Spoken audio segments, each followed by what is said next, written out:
법화경의 기록에 따르면 세상의 모든 중생은 고해에서 허우적거리며 벗어나기만을 갈망한다고 합니다. 혹시 생각해 보신 적 있습니까? 어찌하여 이 세상에는 자식을 얻기 어려워 한탄하는 이가 있는가 하면 또 어떤 이는 기꺼이 독신으로 살며 속세를 등지려 하는지를 말입니다. 그 이면에는 관세음 보살께서 꿰뚫어 보신 생명의 궁극적인 귀결에 대한 거대한 인과가 숨어 있습니다. 이는 단순한 개인의 선택도 사회 현상도 아닙니다. 마치 깊이 묻힌 씨앗처럼 수많은 사람의 마음 속에서 조용히 싹을 틔우며 아무도 알지 못했던 길로 우리를 이끌고 있습니다. 이것은 우리가 어디로부터 와서 어디로 향하는지에 대한 물음과 맞닿아 있습니다. 평범해 보이는 출산이라는 행위는 사실 우주에서 가장 심오한 비밀과 얽혀 있습니다. 그것은 마치 수만 년간 이어져 온 거대한 바둑판과 같아서 볼 하나하나를 놓을 때마다 무한한 이치가 숨겨져 있습니다. 아이를 낳기를 원치 않는 중생들은 어쩌면 우리가 미처 깨닫지 못한 진실을 본 것은 아닐까요? 관세음 보살의 자비로운 눈은 삼계육도를 꿰뚫어 봅니다. 그분께서 보시는 경지는 우리 같은 육신의 눈으로는 결코 미칠 수 없는 곳입니다. 그분께서 밝히신 궁극의 귀결이란 우리가 상상하는 천당이나 지옥이 아닙니다. 그것은 보다 더 장대하고 심오한 존재의 상태이며 바로 지금 이 생을 살아가는 우리의 모든 선택과 긴밀하게 연결되어 있습니다. 이 안에 대체 어떤 비밀이 숨겨져 있는 것일까요? 어째서 출산이 그 궁극의 귀결과 이토록 깊이 연관될 수 있는 것일까요? 겹겹이 쌓인 안개 아래에는 과연 어떤 경이로운 진실이 가려져 있는 것일까요? 때는 한여름, 매미 소리 그치지 않는 계절이었습니다. 고즈넉한 산사의 기와 지붕은 햇볕에 뜨겁게 달아올라 있었습니다. 시서에 능통한 젊은 선비 이명은 온종일 시름에 잠겨 있었습니다. 그는 선방의 방석 위에 앉아 있었고 그의 앞에는 흰 수염을 가슴까지 늘어뜨린 노승법회 선사가 자리하고 있었습니다. 향로에서 피어오르는 그윽한 단향조차 그의 내면의 초조함을 잠재우지 못했습니다. 선사님, 이명은 한숨을 내쉬었습니다. 그의 목소리에는 깊은 고뇌가 서려 있었습니다. 제자가 어느덧 30을 바라보는 나이가 되었습니다. 부모님께서는 제가 대를 잇기를 바라시지만 제 마음 속에는 까닭 모를 거부감이 있습니다. 제가 보기에 이 세상은 생로병사로 가득한 끝없는 고통의 바다입니다. 만약 새로운 생명을 이 세상에 데려온다면 이는 고통을 하나 더하는 것이 아니겠습니까? 이 출산이라는 행위는 과연 복입니까? 아니면 업보입니까? 법회 선사는 천천히 눈을 떴습니다. 그의 눈빛은 바닥을 알 수 없는 두 개의 깊은 우물과 같았습니다. 그는 바로 답하는 대신 창밖을 가리켰습니다. 저 보리수를 보시오. 싹을 틔우고 무성하게 자라나지만 결국에는 시들게 될 것이오. 저 나무가 어찌하여 자라나야 하는지, 어찌하여 열매를 맺어야 하는지 물은 적이 있어? 이명은 고개를 저었습니다. 나무에는 마음이 없으니 그저 자연의 이치일 뿐입니다. 사람 또한 그러하오. 선사는 나지막이 말했습니다. 꽃이 피고 지는 것이 모두 인과의 흐름이듯 인간의 삶 또한 생로병사로 가득한 고통의 바다요. 세상 사람들은 대부분 정과 사랑에 얽매여 출산을 사랑의 연장이라 여기지. 하지만 그 이어짐이 때로는 여러 생에 걸친 인과여 끝없는 굴레일 때도 있다는 것을 모르기 때문이요. 이명의 미간이 찌푸려졌습니다. 그렇다면 출산 자체가 고통의 한 종류라는 말씀이십니까? 어찌하여 중생들은 계속해서 그 길을 가려 하는 것입니까? 선사는 찻잔을 들어 향을 음미했습니다. 금강경에 이르기를 세상의 모든 유의법은 꿈과 같고 환상과 같고 물거품과 같으며 이슬과 같고 또한 번개와 같으니 마땅히 이와 같이 보아야 한다고 하였소. 세상 사람들이 구하는 것은 대부분 헛된 것이요. 그들이 행복이라 믿는 것은 육도윤회의 과정 속에서 겪는 찰나의 환상에 불과하지. 중생은 무명으로 인해 세상에 태어나고 집착으로 인해 고통받으며 탐욕과 사랑으로 인해 번식하오. 이는 마치 끝없이 이어지는 연극과 같아서 한 막이 끝나면 또 다른 막이 오르며 영원히 쉴 틈이 없는 것과 같소. 하지만 만약 모든 사람이 저처럼 아이를 낳지 않으려 한다면 인류가 멸망하지 않겠습니까? 이명은 다급하게 물었습니다. 선사는 찻잔을 내려놓으며 미소 지었습니다. 멸망이라? 이 세상의 진정한 멸망이란 어디에 있겠소? 형체에는 생과 멸이 있으나 생명 그 자체는 단 한 번도 소멸한 적이 없소. 그저 다른 인연을 만나 다른 모습으로 육도를 떠돌 뿐이지. 그는 잠시 말을 멈추었습니다. 그대가 말하는 멸망은 그저 작은 자아의 집착일 뿐이요. 그 집착을 깨뜨릴 수만 있다면 더 큰 세상을 엿볼 수 있게 될 것이요. 육도라니요? 선사님, 저희가 생을 거듭하며 윤회하는 것이 인간 세상에만 국한된 것이 아니란 말씀이십니까? 이명이 물었습니다. 능엄경에서 부처님께서는 육도윤회의 모습을 상세히 설명하셨소. 모든 중생은 시작도 없는 아득한 옛날부터 업을 따라 윤회한다고 하셨지. 천상도는 쾌락을 누리고 아수라도는 싸움을 일삼으며 인간도는 고통과 즐거움이 뒤섞여 있고 축생도는 어리석으며 아귀도는 굶주림에 허덕이고 지옥도는 극심한 고통을 겪소. 이 6 세상은 모두 중생의 마음과 행위가 불러온 과보에 지나지 않소. 선사의 어조가 깊어졌습니다. 출산이란 바로 이 윤회의 과정 속에서 또 다른 중생에게 세상으로 들어오는 문을 열어주는 것과 같소. 이명은 무언가 생각에 잠겼습니다. 그는 대를 잇기 위해 분주했던 자신의 가문 대대로 그 누구도 진정으로 자유롭게 살지 못했다는 것을 떠올렸습니다. 그는 문득 자신의 마음속 거부감이 터무니없는 것이 아닐지도 모른다는 생각이 들었습니다. 그렇다면 이 출산의 인과는 대체 얼마나 무거운 것입니까? 이명이 물었습니다. 선사는 자리에서 일어나 창가로 걸어가 먼 산을 바라보았습니다. 산봉우리는 겹겹이 이어져 있고 구름과 안개가 그 주위를 감싸고 있었습니다. 그 인과는 상상할 수 없을 만큼 무겁소. 그는 고개를 돌렸습니다. 그의 눈에는 연민의 빛이 서려 있었습니다. 내가 일찍이 오등회원에 기록된 오래된 전설을 들은 적이 있소. 한 큰 스님께서 선정에 들어 육도 중생의 고통을 직접 보셨는데 부모와 자식 사이가 천륜의 즐거움만으로 이어진 것이 아니라 여러 생에 걸쳐 얽힌 업과 비드로 이어진 경우도 보았다고 하오. 어떤 부모는 전생의 자식의 원수였고 어떤 자식은 현생의 부모의 빚을 받으러 온 채권자이기도 하다는 것이지. 이는 헛된 이야기가 아니라 업의 힘이 이끌어낸 엄연한 현실이요. 그런 일이 정말 있단 말입니까? 이명은 크게 놀랐습니다.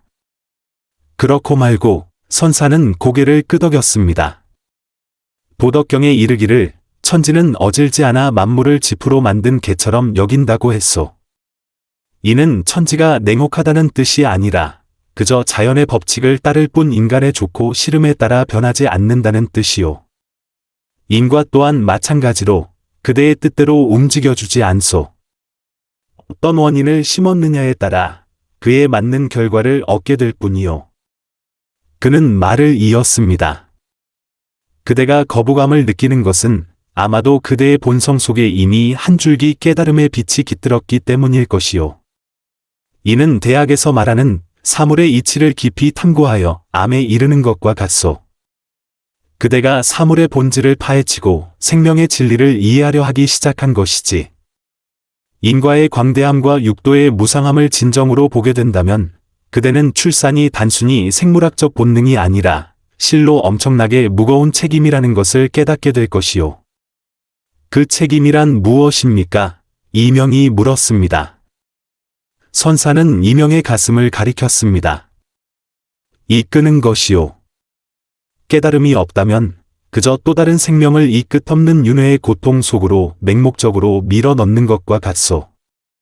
세상 사람들은 흔히 불효의 3가지가 있는데 후사가 없는 것이 가장 크다고 말하오. 허나 이 효라는 것이 어찌 혈육을 잇는 것만을 의미하겠소? 논어에서 공자께서는 인을 가르치셨소. 인자한 사람은 모든 사람을 사랑한다고 하셨지. 이 사랑은 단순히 가족을 사랑하는 것을 넘어 모든 중생을 사랑하는 것이요. 만약 큰 사랑의 마음으로 중생을 해탈의 길로 이끌 수 있다면 그것이야말로 진정한 효도가 아니겠소.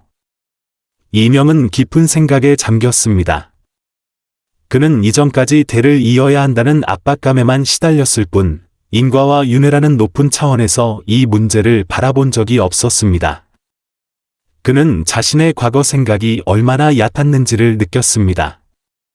선사님, 그렇다면 이 모든 것을 꿰뚫어보고 다른 길을 선택한 사람도 있었습니까? 이명은 암에 대한 갈망으로 빛나는 눈으로 고개를 들었습니다. 물론 있소. 선사의 눈빛이 아득해졌습니다. 장자의 제물론에 이르기를 천지는 나와 더불어 나고 만물은 나와 더불어 하나이다라고 하였소. 진정으로 이치를 꿰뚫어 본 사람들은 이미 작은 자아의 득실을 초월했소. 그들은 생명이 단지 이런 형태로만 존재하는 것이 아님을 깨달은 것이지. 아이를 낳지 않기로 선택한 이들은 도피하는 것이 아니라 더 광활한 생명의 의미를 보았기 때문이요. 그는 이야기를 계속했습니다. 옛날에 한 수행자가 있었소.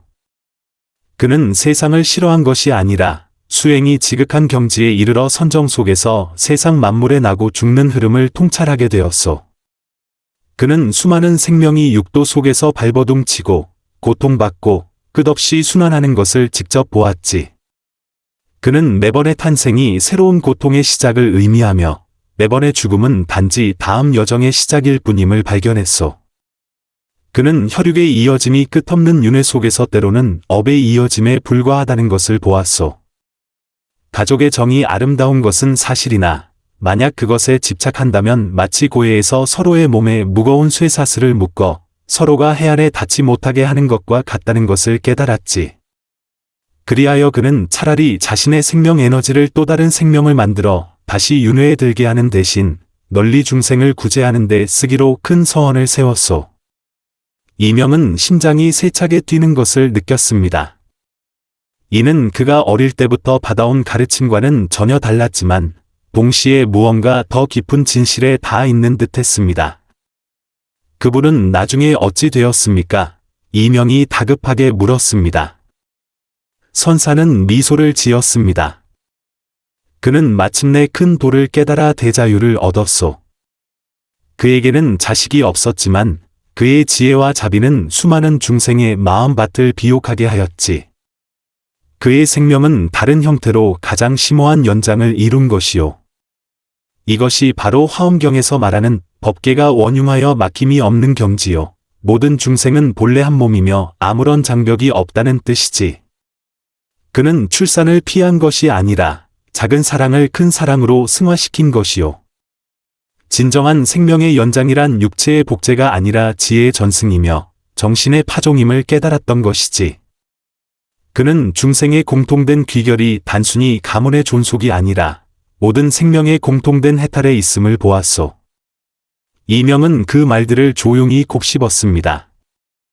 그는 자신의 마음 깊은 곳에 있던 무력감이 선사가 말한 작은 자아의 집착과 맞닿아 있음을 느꼈습니다. 그는 줄곧 가문의 압박에 갇혀 있었지만 생명의 의미에 대해 진정으로 고민해 본 적은 없었습니다. 그렇다면 저희 같은 평범한 속인들은 대체 어떤 선택을 해야 합니까? 이명은 조금 막막함을 느꼈습니다. 선사는 천천히 이명에게 다가가 그의 어깨를 두드렸습니다. 선택이 중요한 것이 아니라 그대가 그것을 알아차리고 있느냐가 중요하오. 이는 중용에서 말한 바와 같소. 군자는 덕성을 존중하며 배움의 길을 걷고 광대함에 이르면서도 지극히 미세한 부분까지 탐구한다. 그대가 지금 사유하고 탐구하기 시작했으니 이것이 바로 깨달음으로 향하는 첫걸음이요. 그의 눈빛이 깊어지며 어조가 사뭇 신비로워졌습니다. 세상 만물에는 그 표면 아래에 감춰진 진실이 있는 법이요. 출산은 더욱 그러하지. 그대가 본 것은 빙산의 일각에 불과하오. 그 진정한 심층의 인과에는 수많은 수행자조차 쉽사리 닿지 못하는 궁극의 오묘한 비밀이 숨겨져 있어. 궁극의 오묘한 비밀이라니요. 이명의 심장이 철렁 내려앉았습니다. 그렇소. 궁극의 오묘한 비밀, 선사의 목소리가 문득 낮아지며 마치 경고처럼 들렸습니다. 중생이 아이를 낳지 않으려는 것은 단순한 개인의 취향이나 경제적 압박 때문이 아니요.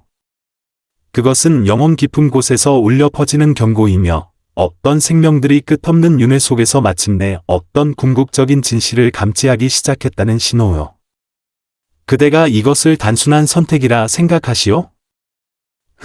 세상 사람들은 모두 껍데기 속에서 맴돌며 그 끊임없이 이어지는 윤회 속에 실은 보살조차 한탄하게 만드는 궁극의 비밀이 숨겨져 있음을 알지 못하오. 더 깊이 파고들지 않는다면 그대의 이 고뇌는 그림자처럼 그대를 따라다닐 것이며 심지어 내세의 족쇄가 되어 영원히 윤회에서 벗어나지 못하게 될 것이오. 관세음 보살께서는 어찌하여 궁극의 귀결을 밝히셨겠소? 그 귀결이란 대체 어떤 모습이며 중생이 아이를 낳지 않으려는 깊은 이유와는 또 어떤 실타래처럼 얽혀 있겠소? 이명은 선사의 말에 큰 충격을 받았습니다. 그는 마치 낭떠러지 끝에 서 있는 기분이었습니다. 앞에는 끝없는 심연이 펼쳐져 있었지만 그 너머에서 희미한 빛이 새어나오는 듯했습니다. 그는 자기도 모르게 선사의 옷소매를 붙잡고 다급하게 물었습니다.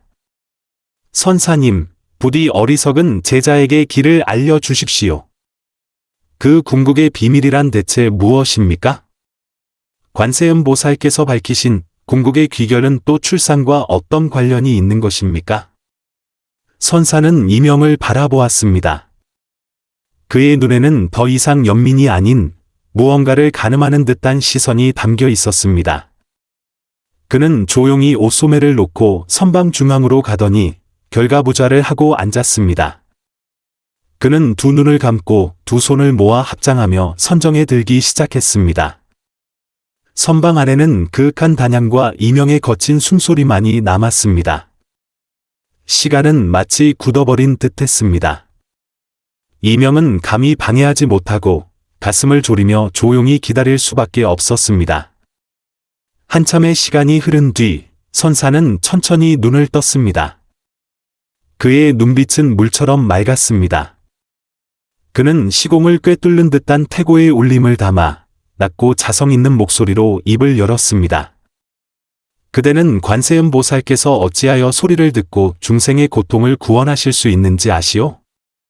그저 신통력이 뛰어나서가 아니라 그분께서는 이미 원만한 깨달음을 얻어 마음이 법계와 하나가 되셨기에 중생의 가장 깊은 고통의 근원을 꿰뚫어 보실 수 있는 것이요. 그분께서 보신 궁극의 귀결이란 우리 범부들이 이해하는 사후세계가 아니라 삶과 죽음을 초월한 존재의 상태, 모든 생명이 결국 돌아가야 할 본래의 근원을 뜻하오. 이 근원이란 금강경에서 말하는 머무는 바 없이 그 마음을 내는 것이며 도덕경에서 말하는 도는 자연을 본받는 것이고 장자에서 묘사한 천지의 정신과 더불어 왕래하는 경지요. 그것은 형체도 모양도 없으나 어디에나 존재하오. 중생이 육도를 떠도는 것, 매번의 윤회와 매번의 출산은 모두 이 근원으로부터 멀어지는 것이며 진정한 자아를 잃어버리는 과정이요. 선사는 말을 이었습니다. 관세음 보살께서 보신 것은 수많은 중생이 육도 속에서 집착으로 인해 끊임없이 고통을 반복하는 모습이었소. 그분께서는 많은 생명이 대를 잇기 위해 가문의 기대를 만족시키기 위해 찰나의 세속적 행복을 좇기 위해 몇 번이고 다시 태어나기를 선택하지만 결국에는 또다시 생로병사의 수렁에 빠지는 것을 보셨소.